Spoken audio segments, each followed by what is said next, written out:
Ish, ya Allah, sedihnya. Hei, ada orang tengah tengok.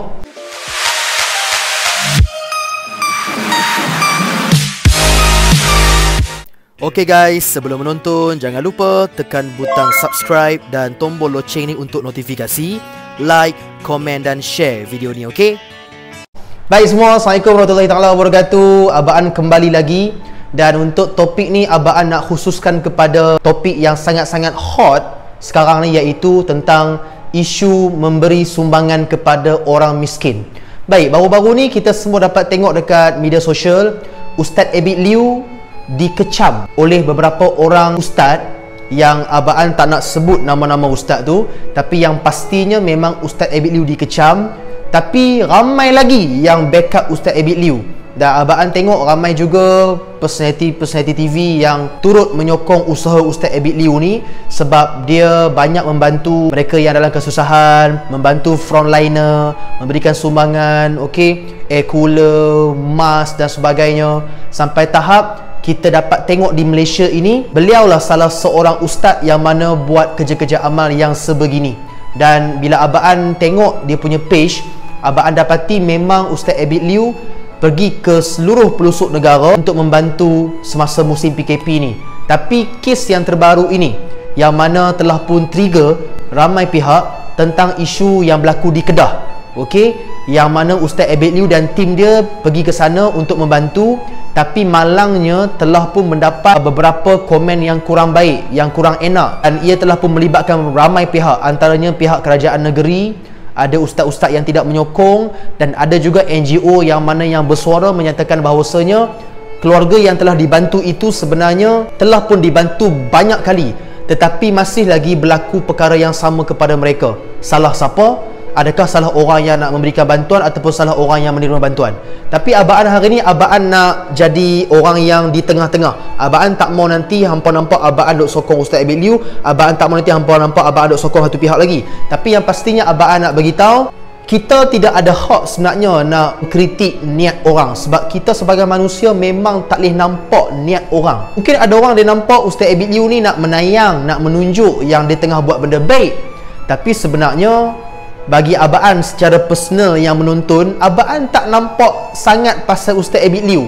Sebab bila Abang buka video, Abang memanglah nampak Ustaz Abid Liu yang bagi bantuan, tapi Abang lebih concern, lebih rasa kesian pada mereka yang Ustaz Abid Liu bantu. Cuma mungkin adalah kan, macam ada setengah ustaz tu, bukan setengah lah, seorang ustaz tu ada kata yang fatwa di Mesir kata haram untuk kita berkongsi gambar ataupun video wajah-wajah ataupun mereka yang fakir miskin ni, sebab seperti membuka aib mereka. Tapi Abang tak tahulah tentang hukum-hukum sangat, sebab Abang bukan ustaz. Tapi Abang menyokong kerja baik dia. Cuma Abang ada ambil satu point yang mana ustaz seorang ni kata waktu dia live, dia ada sebut, iaitu kalau kita nak buat sumbangan ke apa-apa, kita kena melalui tiga pihak ni.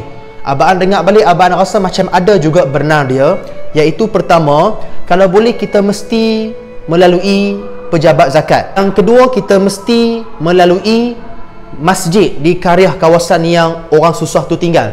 Yang ketiga, mesti melalui YB kawasan tu. Sebab yang pertama, kalau kata kita tengok balik, kenapa kita perlu melalui pejabat zakat? Sebab kalau boleh kita mesti memberitahu. Mana tahu kan kod zakat pun ada bajet yang mereka nak bantu, mereka boleh salurkan sekali, boleh turun sama-sama. Sebab kalau tidak melalui pejabat zakat, akan timbul fitnah. Fitnah macam mana? Fitnah orang akan kata, tengok pejabat zakat tak buat kerja, pejabat zakat tak nampak keluarga ni. Kita sebagai manusia, Abang fikir balik, kita ni kadang-kadang alpa, kadang kita lupa, kadang kita tak dapat nak cover semua. Kadang-kadang dengan cara viral ni, kalau Ustaz Abid Liu terpanggil dapat benda macam tu, why not kalau kata kita minta supaya pejabat zakat pun join sekali, pun okey juga. Yang kedua, masjid yang berdekatan kawasan yang orang susah tu tinggal. Boleh juga kalau kata call tengok orang masjid, tanya depa ni ada masalah apa, sebab tipulah kalau orang masjid dan orang sekitar karyah tu tak tahu pasal isu keluarga ni. Jadi mesti depa ada info yang kita boleh dengar juga. Yang ketiga, YB kawasan tu. Tapi tak kisahlah, Abang bukan cerita pasal parti sekarang ni, tapi kalau kata YB kawasan, mesti dia pun ada dana juga, dia pun mesti ada dia punya bajet untuk nak bagi pada orang susah. Why not kalau turun sekali sama-sama? Not lagi elok Ustaz Abid Liu dengan tiga-tiga ni turun sekali pun tak apa, lagi cantik. Tapi itulah kan, sebab Ustaz Abid Liu juga dia ada, mungkin dia ada prinsip dia sendiri, dia ada cara dia sendiri, kita kena hormati. Tapi Abang nak bagi tahu, Abang sokong usaha Ustaz Abid Liu sampai ke hari ni, dan Abang habaq tu terang, hari-hari Abang mesti akan buka page Facebook Ustaz Abid Liu sampai Abang nak tengok ke mana pula Ustaz Abid dia nak pergi kan. Tapi Abang cakap tu terang lah, dari sudut motivasi Abang dapat banyak sangat perkara, iaitu macam baru-baru ni video yang dekat Kedah tu, bila ustaz tu tengah bagi sumbangan pada anak-anak kecil tu kan, ada anak kecil tu yang cakap, bila ustaz tu kata nak ajak pindah, anak kecil tu kata kami tak ada kasut. Buat Abang rasa bersyukur sangat. Kita ni bukan setakat kasut lah, bukan setakat slipper lah, kita ada banyak kasut-kasut yang kita pakai, yang kita suka, yang kita beli mahal-mahal, tapi depa tak ada kasut. Dan akhirnya Ustaz Abid Liu dapatkan depa sebuah rumah yang Abang tengok dalam gambar dalam video tu sangat-sangat selesa, sangat-sangat luas, dan akhirnya depa berpindah. Yang paling Abang tersentuh apabila Ustaz Abid Liu bawa FC, makan ramai-ramai kan. Budak tu kita dapat tengok tau, budak dia berebut makan ayam tu macam dia dah lama sangat tak makan ayam goreng yang sedap macam tu.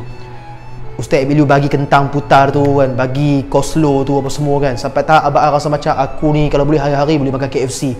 Tapi depa tu makan KFC entah 5 tahun sekali apa. Hui, macam pilihan raya pula.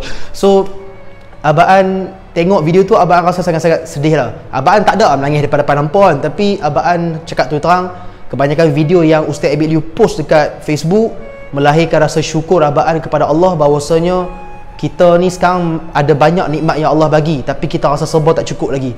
Sedangkan ada orang lain yang lagi teruk dari kita, yang kita tak nampak. Bila kita tengok video macam tu, kita dapat motivasi yang sangat-sangat luar biasa.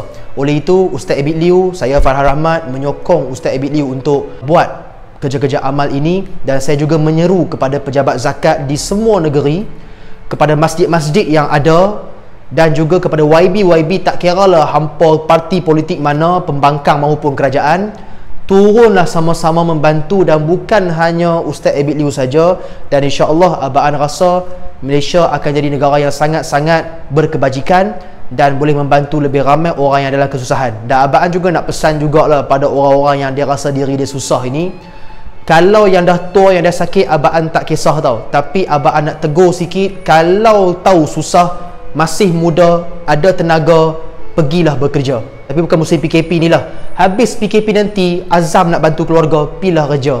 Jangan disebabkan kita ni rasa kita susah, hanya nak mohon bantuan saja. Sebab apa? Allah takkan ubah nasib satu kaum tu selagi kaum tu sendiri tak mau ubah nasib diri mereka. Okay semua, masih semua jumpa lagi. Assalamualaikum warahmatullahi wabarakatuh, dan jumpa lagi. Gua janji gua akan comeback bro. Comeback pula. Gua janji gua akan comeback bro. Bye bye semua. Thank you. Assalamualaikum. Selamat datang ke bumi.